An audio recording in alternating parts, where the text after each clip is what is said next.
Salut à toi, salut à vous, salut à tous. Donc bienvenue. Alors là c'est une vidéo Facebook mais qui va être remise sur la chaîne YouTube. Donc comment gagner de l'argent avec la multibancarisation et BizBiz. Donc je vais t'inviter effectivement dès que tu auras vu cette vidéo sur YouTube à cliquer juste en dessous pour liker effectivement cette vidéo si tu l'as aimée, de la partager bien évidemment, de poser toutes tes questions que tu souhaites juste en dessous.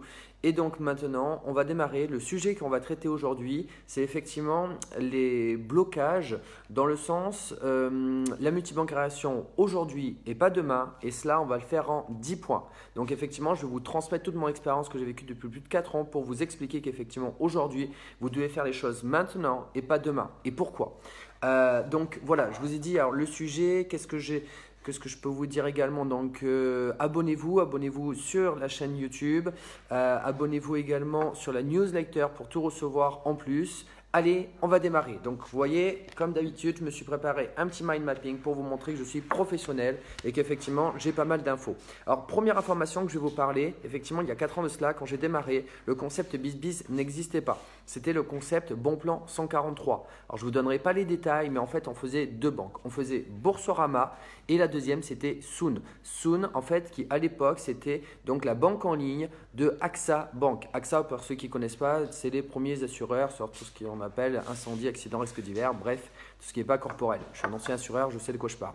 Bref, ce sont les premiers assureurs en France sur ce point-là et ils ont fait leur banque en ligne qui s'appelait Soon. Et ce qu'il faut simplement savoir, c'est qu'à l'époque, eh bien, Soon existait, faisait des recommandations. J'en ai fait chez eux, j'ai ramené une vingtaine, trentaine de personnes, etc. Mais ça a fermé. Ça a fermé. Donc, première des choses, effectivement, ce n'est pas éternel. Je dis bien, ce n'est pas éternel les banques en ligne. Déjà, il y a des banques qui peuvent fonctionner, il y en a d'autres qui peuvent moins fonctionner et qui peuvent s'arrêter. Ça, c'est très important que vous sachiez qu'effectivement, voilà, tout n'est pas toujours rose. Ensuite, deuxième point que je veux vous dire, parce que c'est effectivement, c'est en 10 points. Donc, deuxième point, c'est la banque, par exemple, Modabank. Modabank, en fait, c'est la banque en ligne du Crédit Mutuel CIC. Parce qu'après, il y a Fortuneo Crédit Mutuel Arkea et CUC, excusez-moi. Et Monabank, c'est Crédit Mutuel CIC. Donc en fait, ce qu'il faut savoir effectivement avec Monabank, c'est qu'au démarrage, on faisait, alors je l'avais rajouté au concept Bon Plan 143 à l'époque, où effectivement on faisait également Monabank. C'était pas si simple que ça d'ailleurs à l'époque. On a de la chance aujourd'hui parce qu'à l'époque, on devait par exemple laisser 2 euros sur le compte pour faire le paiement. Et cela, on faisait donc sur les 12 mois qui arrivaient. Donc ce que je veux dire par là, c'est qu'on devait se débrouiller. Il y avait des frais effectivement sur les comptes. Bon, après, il y a ING aussi, mais on se débrouille. Et ce qu'il faut savoir, c'est que Monabank aujourd'hui n'est plus du tout intéressant concernant la recommandation. Pourquoi? Parce qu'il faut que la personne qui ouvre le compte utilise sa carte pour 300 ou 800 euros. Enfin, c'est quelque chose d'exorbitant. Et en fait, ce qui est super impressionnant, c'est que la prime de recommandation est juste de 100 euros. Certes, on a droit à 10 par an, mais le truc qui est quand même exorbitant, c'est qu'on a droit à 10 euros par mois, je dis bien 10 euros par mois, et cela donné sur 10 mois consécutifs. C'est-à-dire pour avoir 900 euros, il faut que le filleul, utilise sa carte pour 300 ou 800 euros par mois, et nous, on a 10 euros par mois s'il fait ça. Et au bout de 10 mois, on a 100 euros. Honnêtement, je vais être honnête avec vous. On a trouvé mieux. Donc Monabank, on a laissé tomber. Donc deuxième point, c'est pas si facile que ça et je dirais dans toutes les banques sur le secteur de la banque en ligne. Ensuite, troisième point que j'ai noté, par exemple, il y a Orange Bank. Alors Orange Bank qui est arrivé, je dirais c'est en 2018 que Orange Bank est arrivé. Ce qu'il faut d'ailleurs savoir pour ceux qui ne connaissent pas, c'est que Orange Bank aurait dû arriver même en 2017. Ils ont pris plus d'1 an, je dirais, de retard. Donc effectivement, ça ne se fait pas non plus en claquant des doigts. Et Orange Bank, d'ailleurs, pour la petite histoire, ont racheté une partie de ce qu'on appelle Groupama, en fait la partie financière de Groupama pour justement avoir les agréments pour être une banque Orange Bank puisqu'à la base c'est un opérateur téléphonique. Donc ils ont mis ça en place, mais par exemple la recommandation a fonctionné, alors je crois que c'était novembre-décembre et en fait en décembre ils ont tout stoppé parce qu'en fait ils ont eu tellement de personnes que finalement ils ont été complètement débordés et honnêtement je vais être honnête avec vous, les retours que j'en ai eu au niveau des services, au niveau de la recommandation, je dis bien ça n'a pas été extrêmement rapide et efficace. Donc, ils ont arrêté depuis et là, il n'y a plus de recommandations chez Orange Bank. Et en plus, c'était que 50 euros de recommandations et je crois qu'on a droit à 5 ou 10 recommandations par an. Bref, c'est pas la joie, donc c'est pas aussi simple qu'on peut le penser partout. Ça, c'est la première des choses. Donc là, je viens de vous donner juste 3 points. Et maintenant, je vais revenir sur une seule banque qui est le leader sur le marché, qui est Boursorama, donc qui a été rachetée par la Société Générale en 2004.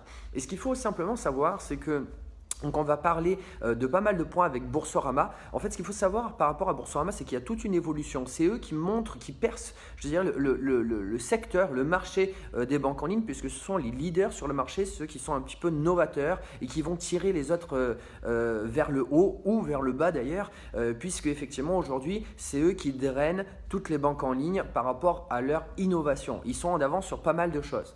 Mais effectivement, ce qu'on va observer, c'est que Boursorama a une évolution qui est quand même assez particulière et il y a pas mal de points qui montrent effectivement les prémices comme quoi les banques en ligne, en tout cas les primes des banques en ligne ne seront pas éternelles. Alors je vous donne le premier point, donc ça fait le 4e point. Le premier point, c'est effectivement aujourd'hui Boursorama a atteint les 2 millions de clients. Boursorama a atteint les 2 millions de clients. Ça n'a pas toujours été le cas et ce que je veux simplement dire par là, c'est que par exemple l'année dernière c'était 1,5 million, l'année d'avant je crois que c'était 1 million et encore je crois que ça a été très vite. Mais ce que je veux simplement dire, c'est qu'en fait il y a de plus en plus de clients. C'est normal, c'est logique, vous me direz. Mais qui dit plus en plus de clients, dit qu'ils ont simplement moins en moins besoin de nouveaux clients puisqu'ils en ont de plus en plus et que ça tourne bien pour eux. Donc à la fin, simplement, je vous le dirai, mais c'est simplement qu'ils n'ont pas besoin de nous pour amener des clients parce qu'ils sont déjà assez connus. Ils n'ont pas besoin, entre guillemets, de personnes qui parlent de leur banque puisqu'il y a déjà plein de clients qui parlent déjà d'eux. Donc déjà, voilà. Premier point chez Boursorama, les clients, il y en a de plus en plus. Ils ont besoin de moins en moins de communication de la part de parrains, je dirais de personnes qui vont recommander parce que les clients, il y en a de plus en plus. Donc forcément, ça parle de plus en plus et ils ont moins en moins besoin de nous. Donc ça, c'est le 4e point. Le 5e point que j'ai noté, effectivement, c'est… Voilà. Alors, il faut savoir que par exemple, il y a 3 ans de cela, en 2016, eh bien, je dirais même avant cette période, c'était exactement, que je ne vous dise pas d'erreur, le 14 janvier. Attendez. Non, pas le 14 janvier. Je me rappelle comme c'était hier. C'était le 1er décembre 2015. Je dis bien le 1er décembre 2015 parce que personnellement, mon premier compte Boursorama que j'ai ouvert, c'était le 5 février 2015. Donc en fait, le 1er décembre 2015, à l'époque, pour faire le dépôt initial, c'était 300 €. Et le 1er décembre 2015, ils sont passés de 300 à 10 €. Alors la petite histoire, pour ceux qui ne le savent pas, ils ont fait un partenariat avec Blablacar. Et en fait, à l'époque, toutes les personnes qui ouvraient un compte par le biais de Blablacar ne mettaient pas 300 € de dépôt, mais simplement 10 € suffisait. Donc, ils ont dû mettre tout le monde au même niveau et qu'en fait, ce n'était pas 300 € pour tout le monde, c'était 10 € pour tout le monde. Parce que si on ouvrait un compte avec Blablacar et que les autres c'était 300 et que Blablacar c'était 10, bah, ça ne le faisait pas. Donc, au final, ils ont simplement proposé de dire tout le monde à 10 €. Mais il faut savoir que le partenariat avec Blablacar a sauté, a littéralement, voilà, il s'est arrêté. C'était le 14 ou 15 avril ou 20 avril 2016. Vous m'excuserez, mais ça commence à faire quelques années. Et effectivement, à ce moment-là, c'est repassé de 10 € à 300 €. C'est passé de 10 € à 300 €. Ça a fructifié. Pendant plus d'1 an après, c'était 300 €. Et il y a beaucoup de personnes, d'ailleurs, que j'ai connues au démarrage, qui simplement, eux, ils disaient 300 €, j'y arrive pas, je laisse tomber. Parce qu'à l'époque, on ne faisait d'ailleurs que… on faisait Boursorama, on avait laissé tomber à cette époque-là, je crois, il y avait Soon. Enfin, bref, c'était pas toutes les banques qu'on fait à l'heure actuelle. Et il y avait des personnes à 300 € qui disaient non, on laisse tomber. Donc, du coup, il y a pas mal de personnes qui ont arrêté à cette époque-là. Et ça, c'était en 2016. Alors, ce que j'ai noté après 2016, c'était effectivement, voilà, alors c'était dans la même année parce que c'était plus en avril, c'était en septembre, le 21 avril, on va voir que les évolutions en fait au niveau des banques en ligne, généralement, je dis bien généralement, il y a des moments propices. Il y a la rentrée, c'est-à-dire à peu près le 20 septembre, 20-21 septembre. Il y a en avril, en général, qu'il y a pas mal de choses qui se passent. Il y a en janvier qu'il y a pas mal de choses qui se passent. Donc le 21 avril 2016, qu'est-ce qui s'est passé? Eh bien, Boursorama a obligé, je dirais, les personnes que quand ils ouvraient un compte bancaire, ils devaient avoir une carte bancaire dedans, sinon ils n'avaient pas de prime. Il faut savoir qu'aujourd'hui, effectivement, on a une carte bancaire, mais il fut une époque, il y a 4 ans de cela, quand on ouvrait le compte, on n'était pas obligé de prendre une carte bancaire. Alors pourquoi ils nous obligent à prendre une carte bancaire? Bien évidemment, parce qu'on a une carte bancaire, on est tenté de l'utiliser. Du coup, on est tenté d'utiliser les services, je dirais, de Boursorama. Et par conséquent, si on utilise leur banque, on est utilisateur, on fait tourner l'argent, ils sont contents et on est des utilisateurs actifs.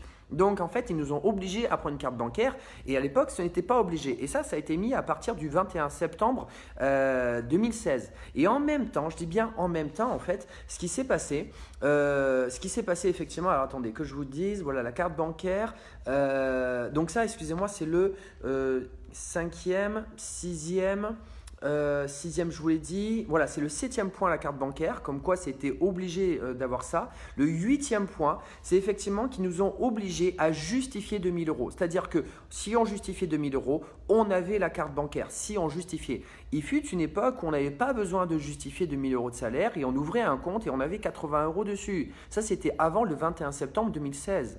On a dû justifier 2000 euros. Alors, ce qu'il faut également savoir, c'est que des banques comme ING, dans le passé, demandaient à ce qu'on verse, par exemple, notre salaire sur le compte de la banque qu'on ouvrait, c'est-à-dire chez ING. Eh bien, ils ont arrêté de faire cela et toutes les autres, effectivement, ont arrêté de demander cela parce que tout simplement, les personnes ne pouvaient pas mettre leur salaire partout.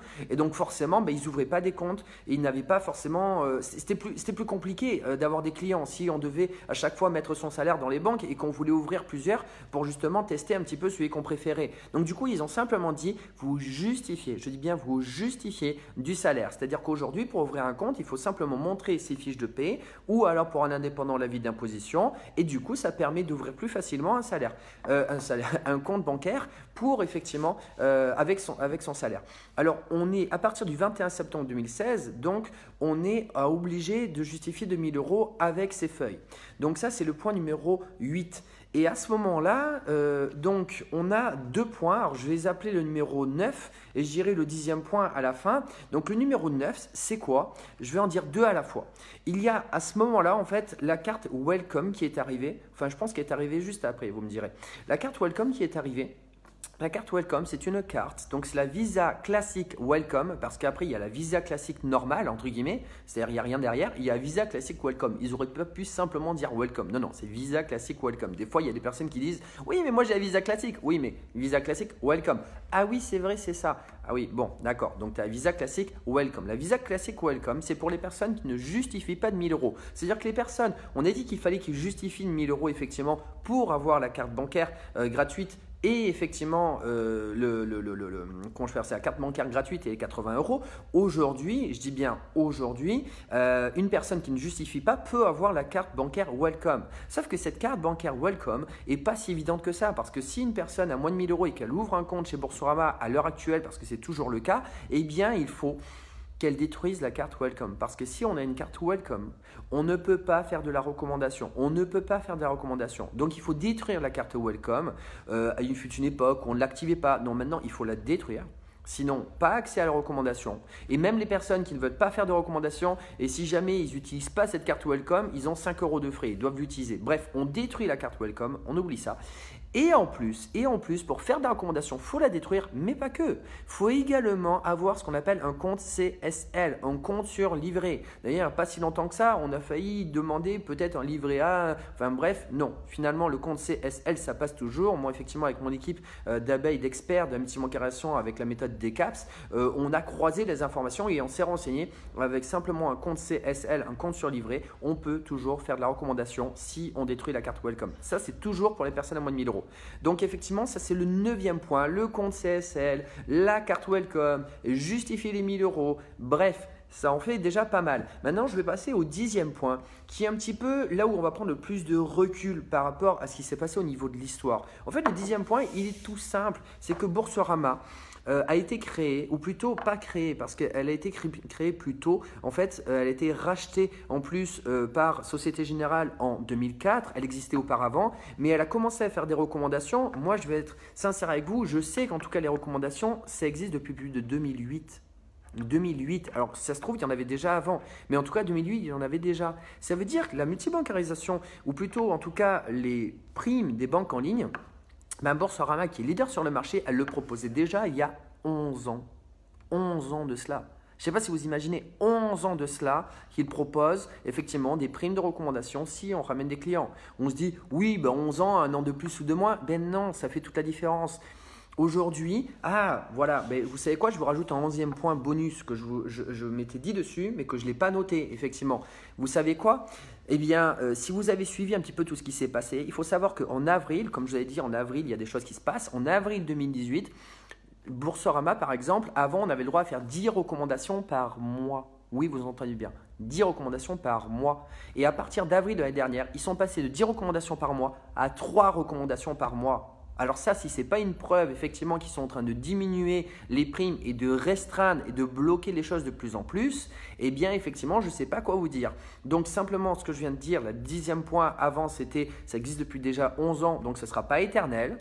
Et effectivement, le 11e point que je viens de vous dire, c'est passé de 10 recommandations par mois en avril 2018 à 3 recommandations par mois chez Boursorama. D'où le fait qu'on a étendu notre panel, mais on avait déjà vu au-delà de ça, effectivement avec ma partenaire Marilyn, parce qu'on faisait déjà d'autres banques à l'époque, mais on a étendu notre panel, notre offre effectivement, pour tester plusieurs banques, pour obtenir effectivement plus de primes de recommandation en ouvrant les comptes. Je répète, une personne seule, 260 €, 3 fois 80 €, Boursorama et le Banque Fortunéo, plus 80 et on laisse 60 € sur le compte chez ING, ce qui fait 3 fois 80, 240 plus 20, 260.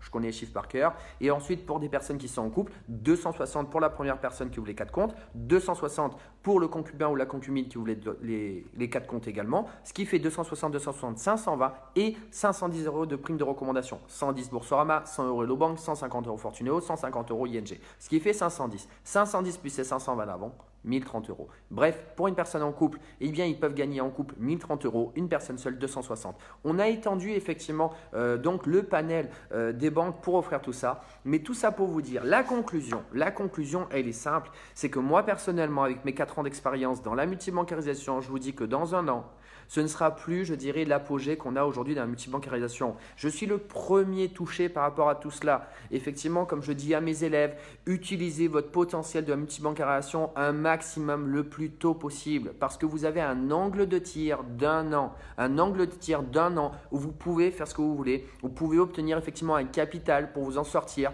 Vous pouvez, je dirais, avec la formation, apprendre des compétences, travailler en équipe, avoir de la notoriété, avoir de la crédibilité, avoir ce capital qui vous permet également de mettre vos autres projets en place. Mais vous avez un an, je dis bien un an. Dans un an, ce sera beaucoup plus difficile. Ça, c'est mon point de vue personnel où ça va être beaucoup plus difficile au fur et à mesure. Donc, prenez un maximum dans tous les domaines que ce soit financier, que ce soit compétences, que ce soit, je ne sais pas moi, de contacts autour de vous, que vous allez aider un max de personnes parce que tout ça, ce ne sera pas éternel. Ce ne sera pas éternel. Les gens, quand je leur dis, encore ce matin, je l'ai répété à une personne, je leur ai dit, mais vous pensez quoi? Que c'est un buffet à volonté? C'est un buffet à volonté, vous prenez quand vous voulez. Ah, moi aujourd'hui, j'en ai besoin, je prends. Ah, mais j'arriverai dans 6 mois. Mais dans 6 mois, mon coco, aïe, ça n'existera plus. C'est pas que ça n'existera plus, ce sera beaucoup plus difficile. Et tu vas arriver dans 6 mois et tu vas dire, ah ouais, mais c'est compliqué. Ah ouais, mais alors je vais pas le faire. Ouais, mais tu l'avais il y a 6 mois avant et tu l'as pas pris. Tu l'as pas pris alors que c'était en face de toi. Pourquoi? Parce que tu étais dans ta zone de confort,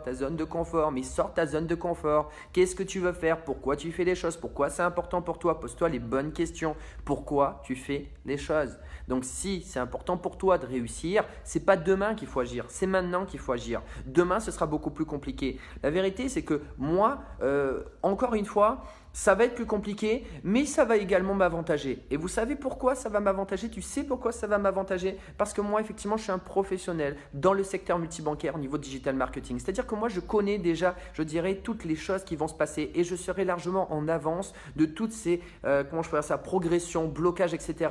Et je dirais qu'en tant que professionnel, je vais faire beaucoup plus la différence avec un amateur qui arrive dans 6 mois, qui va dire « Ouais, moi j'arrive dans 6 mois, il y a de l'argent à prendre, je prends un max. » Mais tu prends un max de quoi? Tu ne t'y connais pas, tu n'as pas d'expérience. Je dirais tu ne sais pas comment t'en sortir, tu n'as pas de technique, tu n'as pas de recul sur la situation. Et simplement, tu vas essayer de venir, tu vas juste venir avec le côté argent, argent, argent, je veux de l'argent. Mais tu vas perdre parce que tu vas simplement passer pour un amateur qui n'a pas les bonnes informations et tu vas te planter. Alors que si tu arrives avant et que tu te formes et que tu fais la différence, parce que dans l'avenir, les amateurs et les professionnels, les amateurs seront là, les professionnels seront là, les amateurs vont tomber, les professionnels vont rester. Et c'est ça qui va faire la différence. Mais aujourd'hui, saisis ta chance parce que demain, les primes, il n'y en aura plus. Demain, il n'y en aura plus. Donc, c'est maintenant. Ce n'est pas moi qui le dis. C'est les banques. Je viens de vous donner 11 points. Je dis bien 11 points. Comme quoi, ce que je dis, ce n'est pas du blabla pour vous vendre des choses, pour vous dire allez-y, formez-vous, formez-vous. Non, ce n'est pas ça. Ouvrez des comptes. Prenez un max de ce que vous avez à prendre tant que vous l'avez. Demain, vous viendrez, vous direz ça marche plus. Tu avais qu'à te bouger les fesses quand je te l'ai dit. Et cette vidéo, elle est là pour ça. Maintenant, je vous laisse. Moi, je vais faire du sport, un peu de kickboxing. Ciao tout le monde.